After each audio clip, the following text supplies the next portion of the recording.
Psalm 22 verse 6 starts with the strange statement, I'm a worm and not a man. And then he talks about how he's despised by the people. And it seems a strange thing to have in the Bible, that kind of statement in the psalm. Surely he should be focusing on God and should be a little bit more upbeat than that. And what I find interesting is what he's saying is about the way in which we wrestle with who we are.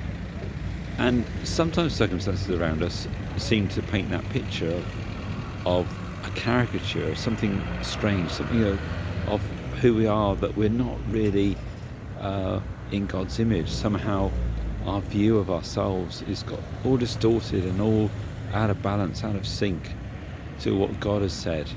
We see in Psalm 139 there's much more of a reflection of how someone really grasps the reality of who they are in God. And he does come on to that in Psalm 22. He does begin to embrace that and understanding that from the beginning of his life, God was there, that God was at work even in his birth, in his early days, in his formative years.